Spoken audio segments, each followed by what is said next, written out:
Ó, tem coisa que assim, eu acho aborrecer demais, né? Vocês veem que a gente tem que falar de muitos assuntos nesse programa, né? Porque senão fica uma coisa monotemática, sempre falando lá do cara, né? Aliás, olha, seria uma glória, né? Imagina, o Bolsonaro falou assim, não vou disputar a eleição. Aí a gente nem precisava mais dar muita bola para ele. Deixava ele falando aí, enquanto tá por aí. Mas é que ele quer continuar, né? Ele quer continuar. E aí, há certas coisas que, obviamente, um dirigente não pode fazer. Né? A não ser que esteja querendo provocar briga, comprar confusão, investir no confronto. Há uma linguagem apropriada a um presidente da República. Eu não sou, viu, Bob Furui, eu não sou assim, aquela pessoa que, em relação à linguagem, né, transforma as palavras. Não, eu tenho uma linguagem até bastante desassombrada. Em muitos casos, aquilo que antigamente era palavrão, acabou, deixou de ser, ganhou significado novo. O palavrão, a palavra amaldiçoada, a palavra que é considerada ofensiva, a depender do contexto, é um elogio. Né? Eu já disse aqui em Dois Corgos, se a gente diz que alguém é um lazarento no truco, não se está fazendo referência nem à doença, não é um xingamento, é um elogio, Bob Furui. Quer dizer, o cara é muito bom. Sim. Né? Como é que você vira um... Esse no truco é um lazarento. Você fala, ih, meu Deus do céu, eu vou perder. Né? Quer dizer, o cara é terrível. Né? Ou então é um morfético. Também não. Agora, evidentemente, se eu vou discursar, se o presidente da República me chamasse para conversar, não, por favor, eu não estou pedindo. Não, o senhor não deve fazer isso. Mas digamos, eu não ia falar, presidente, que lá um lazarento, um morfé. Nem que fosse como elogio. Né? Enfim, as palavras têm o seu sentido dicionário, que sim, devem sempre ser consideradas. Né, deve ser sempre considerado, que ainda que seja em oposição ao sentido dicionarizado, esse sentido está sempre presente. Quer dizer, toda conotação só faz sentido se você levar em consideração a denotação, tá certo?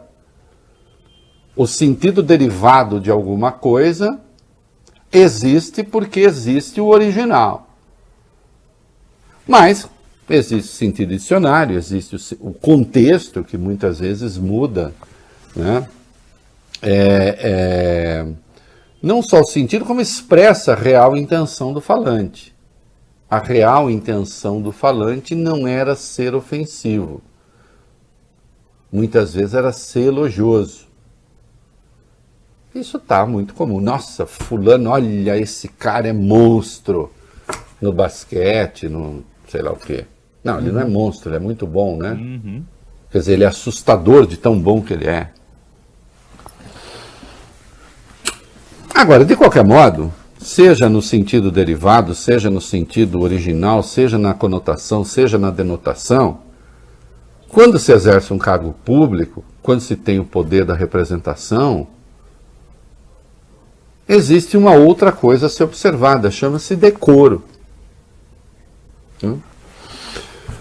O presidente Jair Bolsonaro participou hoje de um evento no Palácio do Planalto, Dia de Combate à Corrupção. Nós ainda voltaremos a esse assunto hoje. Né? E como vocês sabem, o presidente está combatendo, o presidente é contrário a que se crie a que se institua o passaporte da vacina para estrangeiros. Nós vamos ver que a Anvisa estabeleceu ali algumas regras que, em certos casos, até exige a vacinação, mas também é possível entrar no país sem ela. E na hipótese de se entrar sem ela, impõe-se uma disciplina que não vai ser cumprida por falta de condições objetivas. Nós já vamos ver. Mas o presidente disse, não, ele é contra. E ele disse a razão porque ele é contra. Ô, Bob, muito respeitável a razão porque ele é contra, valeu bem. Ele, em última instância, disse, como é que eu vou exigir passaporte da vacina se eu mesmo não tomei? É verdade. Ah, agora está explicado. O autocrata não toma vacina. Para não parecer contraditório, então ele não exige passaporte da vacina. Isto é, ele põe em risco 215 milhões de brasileiros porque ele decidiu não tomar vacina. Aliás, na minha coluna Folha Amanhã, eu estou falando sobre essas visões autocráticas do poder, dele, do Sérgio Moro. Olhem, do jeito que a coisa vai, eu fosse o Lula, não abria a boca. Deixava os adversários falando. Aliás, vocês vejam que o Lula está falando muito pouco. Nem precisa. Deixa que os adversários falem. Um defende tribunal de exceção, o outro é contra passaporte de vacina, porque diz, nem eu tomei. O Paulo Guedes fica tendo alucinações do paraíso com a economia brasileira, né? Enquanto tem gente cavucando caminhão de osso. Estão facilitando bastante a vida do Lula até agora.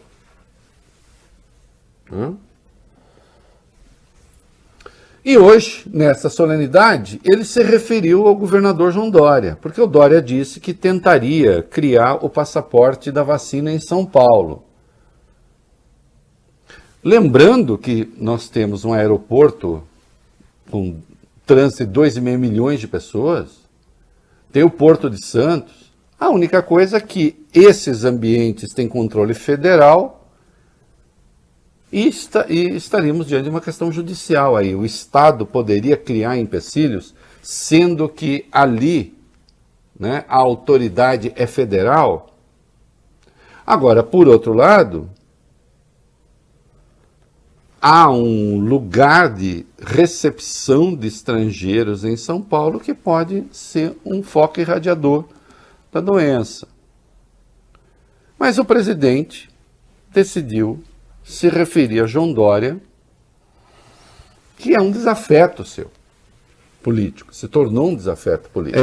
Infelizmente, o Bolsonaro está retomando o velho padrão de relacionamento com adversários políticos e com aqueles que ele considera empecilhos à sua reeleição agora. Nós vamos ver mais adiante, nesse mesmo evento, ele se referiu ao ministro Alexandre de Moraes do Supremo. Na verdade, é uma escolha de natureza eleitoral. Né? Acabou, digamos assim, o Bolsonaro paz e amor, se é que chegou a existir algum dia, e voltou aquele Bolsonaro mobilizador das redes sociais, que é justamente o Bolsonaro que empurrou o governo dele para as dificuldades. Como ele precisa alimentar essa súcia com essas maluquices, inclusive a maluquice anti-vacina, ele passa a governar para essa turma. Ele passa a falar para essa turma. Isso garante a sua passagem ao segundo turno? Se não garante, pelo menos vira uma espécie de fortaleza. Mas também estreita as possibilidades do governo. E joga a política em múltiplos impasses.